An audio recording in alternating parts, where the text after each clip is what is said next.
Strangers from distant lands, friends. The scene that took 5 days to shoot. This was a long shoot. Oh, man. Very stressful. Lots of dwarfs in costumes, 5.5 hours in makeup, you know. I feel as though we all knew each other's lines by the end of it, because we'd heard them that many times. I think he must have said those lines like 500 times over or something, or more. It was something ridiculous. Bring forth the ring. Narrative challenge to, like, introduce all these new characters and explain what's going on and deal with the... I mean, it's... even in the book, it's a difficult chapter, I think. Mm-hmm. Yeah.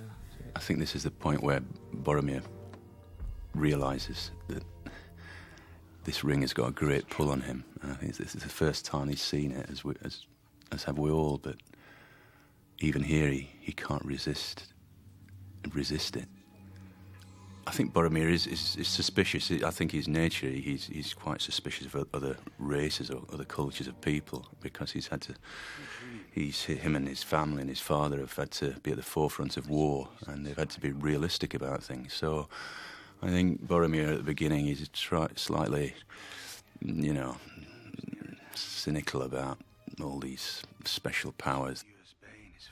I think he feels it's something that could be used as a weapon,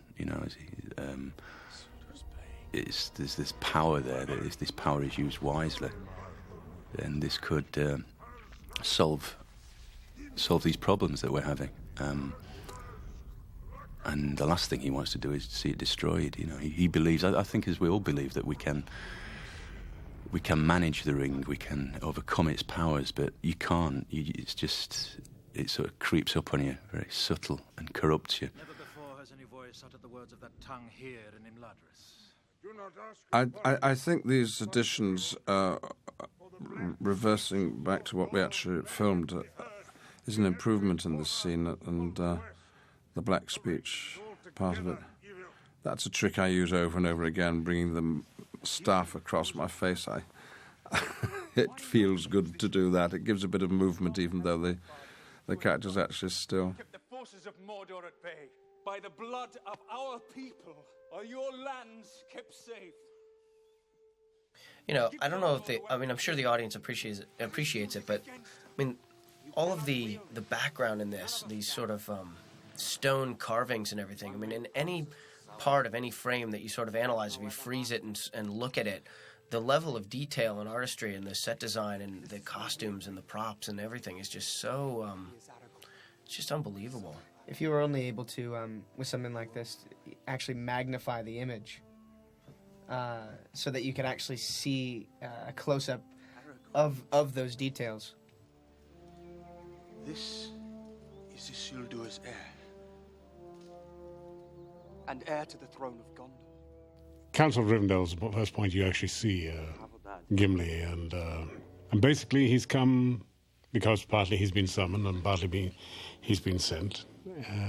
He comes very suspicious of the intentions particularly of the elves. And the dwarves are paranoid to a certain extent, hostile to a great extent, xenophobic as well. They're there because they don't wish to give the elves an advantage rather than because they perceive of the great threat of Mordor, I think. And I think as far as Gimli's concerned, it's the moment that he encounters the ring with his axe that he begins to have some idea that he's up against something that is desperately powerful. Because, he may be a dwarf, but when he swings that axe, it could cleave an orc in two, or it's a powerful weapon, powerfully swung, and that it actually has not the slightest effect on the ring. Really shakes him. From whence it came.